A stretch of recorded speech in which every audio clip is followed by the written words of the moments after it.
তো হে ভিউয়ার্স, কেমন আছেন সবাই? আশা করব সবাই ভালো আছেন। তো আজকে আমরা এক্সপ্লেন করছি দ্য চেস মুভিটা। আর এই মুভিটা বানানো হয়েছে খুবই সুন্দর একটা গল্প নিয়ে। তো এই জন্য আমি বলবো ভিডিওটা শেষ পর্যন্ত দেখার জন্য, আর নয়তোবা অনেক কিছুই মিস করে ফেলবেন। তো চলুন কথা না বাড়িয়ে শুরু করি আজকের ভিডিও। তো এই গল্পের শুরুতে আমরা দেখতে পারি ডিয়াক্সো নামের একটা বাড়ির মালিককে, যে কিনা খুবই বজ্জাত রকমের একটা বাড়ির মালিক ছিল। আসলে তার যেই ইনকাম সোর্স সেটা ছিল মূলত বাসা ভাড়া। তবে এমন অনেক ভাড়াটিয়া ছিল যারা কিনা ঠিকমতো বাসা ভাড়া দিত না, যার মধ্যে মিস্টার চই নামের এই লোকটা ছিল অন্যতম। এই জন্য ডিয়াক্সো তার কাছে এসে তাকে থ্রেট দেওয়া শুরু করে আর তার কাছে ভাড়া চাওয়া শুরু করে। আসলে চই অনেকদিন ধরে অসুস্থ হওয়ার জন্য কাজ করতে পারছে না, এই জন্যই সে ভাড়াটা দিতে পারছিল না। তবে আমরা দেখতে পারি ডিয়াক্সোর এতে কিছু যায় আসে না। সে উল্টাপাল্টা অনেক কিছু বলে তাকে তার আমেরিকায় থাকা ছেলের কাছ থেকে টাকা চাইতে বলে, কিন্তু চই এমনটা করতে চায় না। আমরা দেখতে পারি এখানে কিছু চ্যারিটির লোকজনও ছিল যারা কিনা চইয়ের উপরে প্রেশার দেওয়ার জন্য তাকে না করে, কিন্তু উল্টো ডিয়াক্সো তাদের কাছেই টাকা চাওয়া শুরু করে। সে বলে যে যদি তাকে প্রেশার না দেই তাহলে টাকাগুলো তোমরা পে করে দাও। তো এরপরে যখন ডিয়াক্সো রাস্তায় চলে আসে তখন সে দেখতে পারে এখানে একটা ডেড বডি পড়ে আছে। আসলে পুলিশ এই ডেড বডিটা নিয়ে তদন্ত করছিল। আর এটা দেখার পরে ডিয়াক্সোর মাথা একটু বেশি গরম হয়ে যায়। এই জন্য সে বলে যে এরকম করে বাইরে মানুষ মরে পড়ে থাকার জন্য এই এলাকাতে প্রপার্টির দাম আস্তে আস্তে করে কমে যাচ্ছে। এখন এইটা বলার সঙ্গে সঙ্গে সে সু নামের একটা মেয়েকে দেখতে পারে আর সে দৌড়ে তার কাছে যাওয়া শুরু করে। আসলে সুও ছিল তার একজন ভাড়াটিয়া, যে কিনা অনেক বছর যাবতই তার বাসায় ভাড়া থাকে, তবে কিছু মাস হলো সে ভাড়া দিচ্ছে না। এই জন্য সে গিয়ে তার কাছে এই রাস্তার মধ্যেই ভাড়া চাওয়া শুরু করে।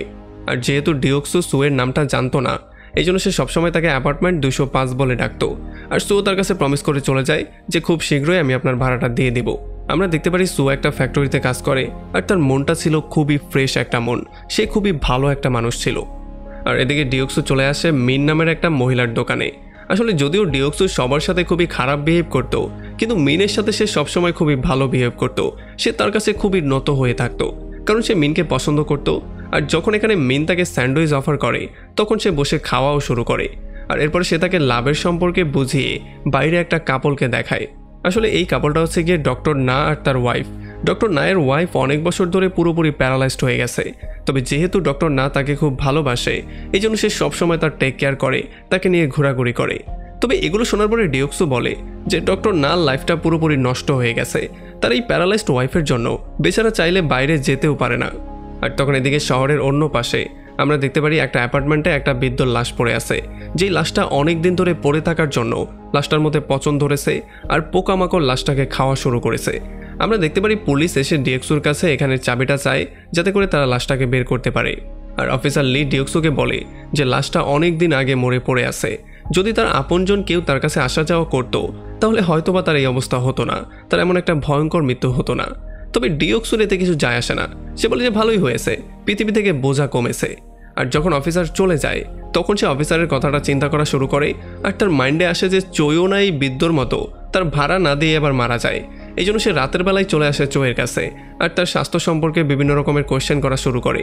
তবে অনেকক্ষণ ধরে ডাকাডাকি করার পরেও যখন চই দরজা খুঁড়ছিল না তখন সে নিজেই গিয়ে চেক করার সিদ্ধান্ত নেয়। সে দেখতে পারে দরজার লকটা ভাঙা অবস্থায় আছে। আর যখন মধ্যে গিয়ে ভালো করে চেক করে তখন সে এখানে দামি দামি অনেক খাবার পেয়ে যায়। এই খাবারগুলো দেখার পরে সে চইয়ের উপরে প্রচণ্ড রাগ করে আর সে তাকে বলে যে এত দামি দামি খাবার কিনে এনে খেতে পারো আর আমার ভাড়া দিতে পারো না। তখন চই তাকে সমস্ত ব্যাপারটা বুঝিয়ে বলে। সে বলে যে এই খাবারগুলো আমি কিনে আনিনি, এগুলো আমার কোওয়ার্কার আমার জন্য নিয়ে এসেছিল। আর এরপরে যখন ডিয়াক্সো চইয়ের সাথে বসে কথাবার্তা বলা শুরু করে তখন এই কথাবার্তার মধ্যে সে জানতে পারে যে চই আগে একটা পুলিশ অফিসার ছিল, যে কিনা তার পুরো লাইফের সার্ভিসটা শুধুমাত্র একটা সিরিয়াল কিলারকে খুঁজতে খুঁজতে শেষ করে দিয়েছে, যেই সিরিয়াল কিলার শুধুমাত্র মেয়েদেরকে টার্গেট করত। তবে আগে সে বৃদ্ধ আর বাচ্চাদেরকেও খুন করত, কিন্তু বর্তমানে জায়গায় জায়গায় যে লাশগুলো পাওয়া যাচ্ছে সেগুলো সেই সিরিয়াল কিলারেরই কাজ। চই বলে আমাদের সাথে একটা বৃদ্ধ লোক চার্চে খাবার দাবার খেত, তাকে এখন আর খুঁজে পাওয়া যাচ্ছে না।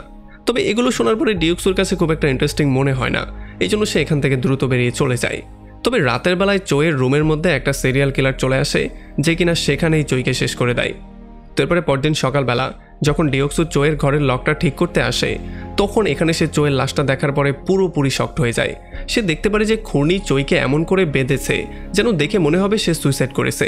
আর একটু পরে যখন এখানে পুলিশরা চলে আসে তখন সেই চ্যারিটি ওয়ার্কাররা এই সমস্ত দোষটা ডিয়াক্সোর উপরে চাপিয়ে দেয়। তারা বলে যে সেদিন আমাদের সামনেই সে বারবার করে তাকে থ্রেট দিয়েছিল আর তার ভাড়া না দেওয়ার জন্যই হয়তোবা সে এত বেশি প্রেশার তার উপরে দিয়েছিল যেই জন্য চই সুইসাইড করে নিয়েছে। এখন যেহেতু ডিওক্সু কিছু প্রমাণ করতে পারছিল না, এই জন্য সমস্ত দায়ভারটা ডিওক্সুর মাথায় চলে আসে। তবে পুলিশ এটার উপরে ইনভেস্টিগেশন চালিয়ে রাখে। তবে এই ব্যাপারটা যেহেতু পুরো শহরের মধ্যে ছড়িয়ে পড়েছে, এই জন্য শহরের কেউই ডিওক্সুর সাথে ভালোভাবে বিহেভ করে না। তবে এই সমস্ত ঝামেলার মধ্যেই সু নামের সেই মেয়েটা তার সাথে মিট করতে আসে, আর সে তাকে বলে যে আমার বিশ্বাস যে আপনি এই খুনটা করেননি। আর এরপর সে বলে যে আমি আপনাকে আপনার ভাড়াগুলো দিয়ে এখান থেকে দ্রুত অন্য কোথাও চলে যাব, কারণ এই শহরটা আমার কাছে সেফ মনে হচ্ছে না। আর এই সমস্ত কথাগুলো শোনার পরে ডিওক্সু চলে আসে চোয়ের ঘরের মধ্যে তার মার্ডারের আসল রহস্যটা বের করার জন্য। তবে যখন সেখানে ইনভেস্টিগেশন শুরুই করছিল, তখনই তার পেছন থেকে অন্য একটা লোক এসে তার উপরে আক্রমণ করে দেয়। আমরা জানতে পারি এটা হচ্ছে গিয়ে সেই লোকটা যে কিনা ছিল চোয়ের কোয়ার্কার, যার জন্যই সেদিন খাবার রেডি করা হয়েছিল। আর এই পার্ক নামের লোকটা বারবার করে ডিওক্সুকে বুঝিয়ে বলার ট্রাই করে যে ডিওক্সু আমার মাধ্যমে তার ছেলেদের কাছে যাওয়ার জন্য পাসপোর্ট আর ভিসাও বানিয়েছিল। এখন তুমি আমাকে বলো যে এগুলো করার পরেও কোনো একটা লোক কেন সুইসাইড করবে? এটা হচ্ছে কি একটা ক্লিয়ার মার্ডার। তবে এগুলো শোনার পরেও ডিওক্সুর কাছে খুব একটা ইন্টারেস্টিং মনে হয় না, এই জন্য সে সেখান থেকে বেরিয়ে চলে যায়। তারপরে সেদিন রাতের বেলায় সুয়ের রুমের মধ্যে সেই সিরিয়াল কিলার যায় আর তার রুমমেটকে সেখানেই শেষ করে দেয়। যখন সু তার রুমমেটের এই অবস্থা দেখতে পারে, তখন সে পাগলের মতো হয়ে যায়। সে কি করবে কিছু বুঝতেই পারছিল না। তবে যতক্ষণে সে গিয়ে পুলিশকে কল করত, তার আগে সেই সিরিয়াল কিলার তাকেও সেখানে আহত করে তাকে সঙ্গে করে নিয়ে যায়। যদিও সুয়ের রুমের মধ্যে এত গন্ডগোলের জন্য ডিওক্সু অনেক রকমের শব্দ পায়, তবে সে এগুলোর উপরে তেমন একটা খেয়াল দেয় না। সে সেখানে আরামের একটা ঘুম দেয়।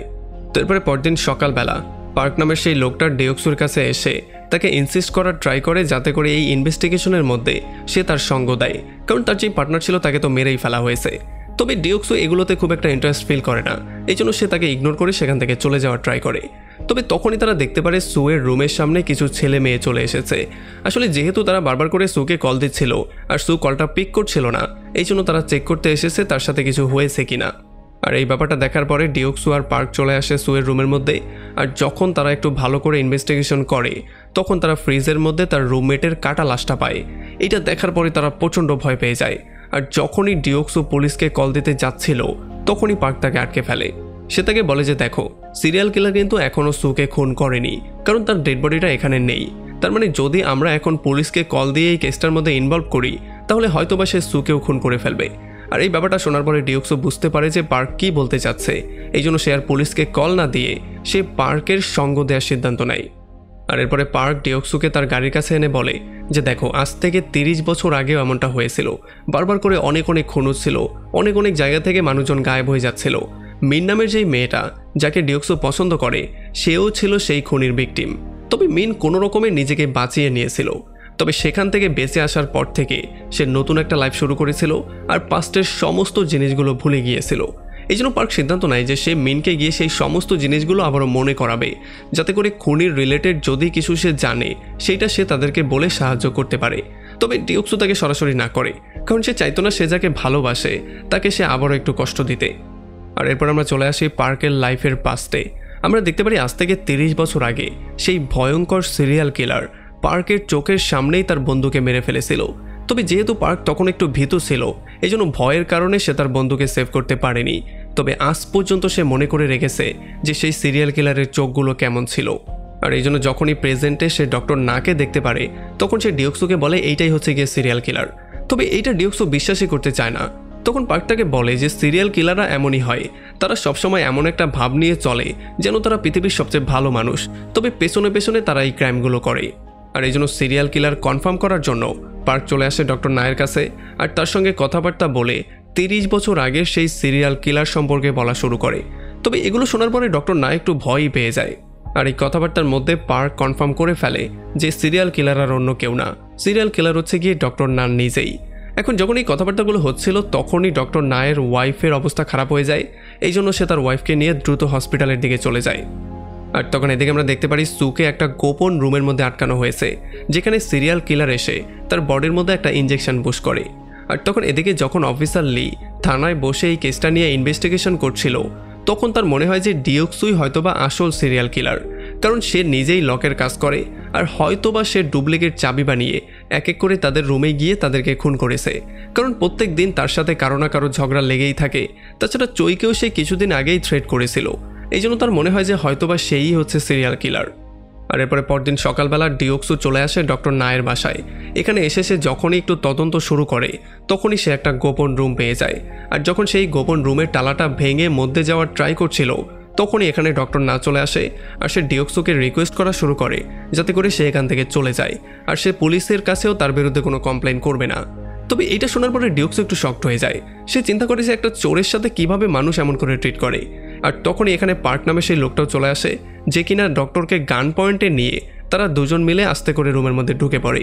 তবে রুমের মধ্যে যাওয়ার পরে রুমের দৃশ্যটা দেখার পরে তারা সবাই পুরোপুরি শকড হয়ে যায়। তারা দেখতে পারে যে ডক্টর এখানে আফিমের গাছ লাগিয়ে রেখেছে।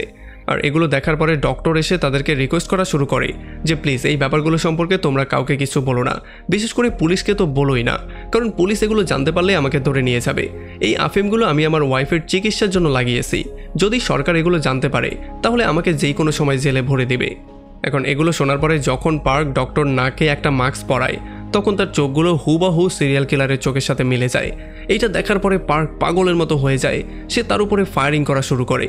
তবে তখন ডিওক্সু দেখতে পারে যে পার্কের হাতের গুলিটা হচ্ছে ফেক একটা গান। আর তাছাড়া সে হসপিটাল থেকে পালিয়ে এসেছে, তার মাথার মধ্যে একটু সমস্যা আছে, আর এই জন্য সে দ্রুত হসপিটালে কল দিয়ে তাকে আবারও হসপিটালে পাঠিয়ে দেয়। তবে পার্ক বারবার করেই ডিওক্সুকে চিৎকার করে করে বলছিল যে এই লোকটাই হচ্ছে সিরিয়াল কিলার, ডক্টর নাই হচ্ছে গিয়ে সেই কিলার। তবে ডিওক্সু তাকে পাগল মনে করে তার কথাগুলো পুরোপুরি ইগনোর করে দেয়। আর এরপর সে ডক্টর নায়ের কাছে মাপ চেয়ে সেখান থেকে বেরিয়ে চলে আসে। তবে যখন সে বাসায় ব্যাক করে তখন সুয়ের কথা চিন্তা করে তার বারবার করেই মন খারাপ হচ্ছিল, আর এই জন্য সে আবারও ইনভেস্টিগেশন করার সিদ্ধান্ত নেয়। তার মনে পড়ে যে হান নামের একটা লোকের কথা চই বলেছিল যে কিনা অনেকদিন ধরে মিসিং আছে। এই জন্য সে চলে যায় হানকে খুঁজে বের করার জন্য। তবে যখনই সে হানের রুমের মধ্যে যায় তখন সে দেখতে পারে তার ডেড বডিটা সেখানে ঝুলে আছে। আর তাছাড়া এখানে মৃত কুকুরের কাছে সেই লোকের প্যান্টের একটা টুকরো পড়ে আছে। আসলে এইটা দেখার পরে ডিওক্সুর মনে পড়ে তার পুরনো একটা কথা। আসলে গল্পের শুরুতে ডিওক্সুর থেকে একটা লোক একটা চাবি বানিয়েছিল, যেই চাবিটা যখন সে বানিয়ে দিয়েছিল তখন সে দেখতে পেয়েছিল সেই লোকটার প্যান্টের একটা সাইড নেই। আর এই জন্য সে বুঝতে পারে যে সেই লোকটাই হচ্ছে গিয়ে এই লোকটা যে কিনা এই খুনগুলো করছে। এই জন্য সে লুকিয়ে চলে আসে তার ফ্ল্যাটের মধ্যে। এখানে এসেছে হান, চই আর বাকি লোকজনের ফটোগুলোও পেয়ে যায়। আর এই জন্য সে কনফার্ম হয়ে যায় যে এই লোকটাই হচ্ছে গিয়ে সিরিয়াল কিলার। তবে তখনই এখানে অফিসার লি চলে আসে যে কিনা ডিওক্সুকে সরাসরি অ্যারেস্ট করে, কারণ ডিওক্সু লুকিয়ে লুকিয়ে যে মানুষের ঘরে ঢুকছে এই ব্যাপারটার প্রমাণ সে পেয়ে গেছে। যদিও ডিওক্সু বারবার করে তাকে বোঝানোর ট্রাই করে, সমস্ত ব্যাপারটা এক্সপ্লেইন করার ট্রাই করে, কিন্তু লি কোনোভাবেই শুনছিল না। তবে ডিওক্সু কোনো রকমে তাকে ম্যানেজ করে সেই লোকটার সাথে কথাবার্তা বলতে চলে আসে। তবে এই লোকটা তাদেরকে দেখে দৌড়ে পালিয়ে যাওয়া শুরু করে, আর হঠাৎই একটা গাড়ি এসে তাকে অ্যাক্সিডেন্ট করে শেষ করে দেয়। এখন যদিও শহরের সবার মনে হচ্ছিল সিরিয়াল কিলারের মৃত্যু হয়ে গেছে, তবে যেহেতু সু এখনও সিরিয়াল কিলারের হাতে বন্দী, তার মানে আমরা বুঝতে পারি যে সিরিয়াল কিলারের এখনও মৃত্যু হয়নি, সে সুয়ের সামনেই দাঁড়িয়ে আছে। আর এদিকে যখন ডিওক্সু পুলিশদেরকে গিয়ে বলছিল যে এই খুনিটা 30 বছর আগেও এমন করে খুন করেছে, তখন পুলিশরা একটু সন্দেহ করে। পুলিশরা বলে যে তার বয়সই তো মাত্র হলো 40, সে 30 বছর আগে কি করে খুন করতে পারে। আর এগুলো শোনার পরে ডিওক্সুর মাথায় ব্যাপারটা ক্লিয়ার হয়ে যায় যে যেই লোকটা মারা গিয়েছে সে খুনি ছিল না, খুনি আসলে অন্য কেউ। এই জন্য এই খুনি সম্পর্কে ভালো করে জানার জন্য সে সরাসরি চলে আসে মিনের কাছে। এখন মিন তার পুরনো সমস্ত স্মৃতিগুলো মনে করে সমস্ত ডিটেলগুলো তাকে বলে দেয়। বিশেষ করে সে তাকে বলে যে সেই কিলারের 6টা আঙ্গুল ছিল, আর সে এমনভাবে বিহেভ করছিল যেন সে একজন প্রফেশনাল ডাক্তার। এখন এইটা শোনার পরে ডিওক্সু দ্রুত চলে আসে ডক্টর নায়ের কাছে। আর যখনই সে তার সাথে কথাবার্তা বলে তখন ডিওক্সু দেখতে পারে ডক্টর না তার 6 নম্বর আঙ্গুলের চিকিৎসা করিয়ে নিয়েছে। এই ব্যাপারটা দেখার পরে ডক্টর না ক্লিয়ারলি বুঝতে পারে যে ডিওক্সু সমস্ত ব্যাপারটা জেনে গিয়েছে, মিন তাকে হয়তো সমস্ত ব্যাপারটা বলে দিয়েছে। এই জন্য সে ডিওক্সুর উপরে আক্রমণ করে দেয়, আর তাকে বেহুশ করে তাকেও সে সুয়ের কাছে নিয়ে আসে। আর তখন আমরা জানতে পারি সুকে আফিমের ওষুধ দেওয়া হচ্ছে, যাতে করে একটা পর্যায়ে গিয়ে সে ডক্টরের ওয়াইফের মতোই প্যারালাইজড হয়ে যাবে, আর এরপর সে তাকে নিজের ওয়াইফ বানিয়ে অন্য একটা জায়গায় নিয়ে যাবে। আসলে আমরা জানতে পারি যে এখন বর্তমানে তার ওয়াইফ, সে আসলে তার ওয়াইফ না, সে হচ্ছে তার ভিকটিম। আর একটু আগে যে এক্সিডেন্টটা করা হয়েছিল সেইটাও করেছিল ডক্টর না, কারণ ডক্টর না সম্পর্কে এই লোকটা সমস্ত ব্যাপারটা জেনে গিয়েছিল। আর তাছাড়া সেই লোকটাও ছিল একজন সিরিয়াল কিলার যে কিনা সমস্ত বৃদ্ধ মানুষকে খুন করেছিল। আর এদিকে যখনই ডক্টর না তার পুরনো ওয়াইফকে মারার ট্রাই করে তখনই এখানে পার্ক চলে আসে, আর সে সরাসরি তাকে গান পয়েন্টে নিয়ে নেয়। তবে এই গানটা দেখার পরে ডক্টর নায়ের মনে হয় যে আগেরবারের মতো এইটাও হয়তোবা সেই ফেক গুলি, তবে এইবার আসলে তার কাছে আসল গুলি ছিল। কিন্তু যেহেতু ডক্টর না তাকে সিরিয়াসলি নিচ্ছিল না, এই জন্য সে তাকে একটা শ্যুট করে দেয়। তো তবে এই গুলিটা খাওয়ার পরে ডক্টর না আরও বেশি পাগলের মতো হয়ে যায়। এই জন্য সে তার ওয়াইফের সঙ্গে সঙ্গে পার্ককেও মেরে ফেলার ট্রাই করে। তবে কোনো রকমে পার্ক নিজেকে সেভ করার ট্রাই করছিল। তবে এই সুযোগটা নিয়ে ডিওক্সু সুকে নিয়ে সেখান থেকে বেরিয়ে চলে আসে। আর তখন এই ব্যাপারটা আমরা জানতে পারি যে আজ থেকে 30 বছর আগে যখন পার্কের চোখের সামনে তার বন্ধুকে খুন করা হয়েছিল, তখন এই দৃশ্যটা দেখার পরে সে কোনোভাবেই সহ্য করতে পারেনি। এই জন্যই সে পাগলের মতো হয়ে গিয়েছিল। আর তখন থেকে আজ পর্যন্ত সে পাগলা কারো দিয়ে আসে। আর এদিকে ডিওক্সু সুকে নিয়ে একটা গোপন জায়গায় চলে আসে, যেখানে একটু পরে পার্কও চলে আসে। তবে ডক্টর না একটু পরে তাদেরকেও খুঁজে বের করে ফেলে। আর এরপরে যখনই তাদের মধ্যে মারামারি শুরু হয়ে যায়, তখন আমরা দেখতে পারি ডক্টর নায়ের সাথে তারা দুজনেও পারছিল না, কিন্তু কোনো রকমে তাকে একটু আহত করে পার্ক প্রচণ্ড মাথা গরম নিয়ে তাকে মেরেই ফেলার ট্রাই করে। তবে তখন ডিওক্সু তাকে আটকে দেয়।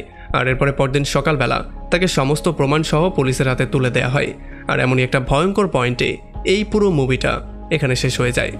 যাই হোক, আমাকে কমেন্ট করে জানান যে ডক্টর নাকে পুলিশের হাতে তুলে দেওয়াটা কি ঠিক ছিল, নাকি তাকে মেরে ফেলাটাই ছিল ঠিক। যদি ভিডিও ভালো লাগে তাহলে অবশ্যই একটা লাইক করবেন। আর যদি এখনও আমাদের চ্যানেলটা সাবস্ক্রাইব করে না থাকেন তাহলে প্লিজ করে ফেলুন। তো আমাদের দেখা হবে অন্য কোনো ভিডিওতে অন্য কোনো একদিন। Till then, take care.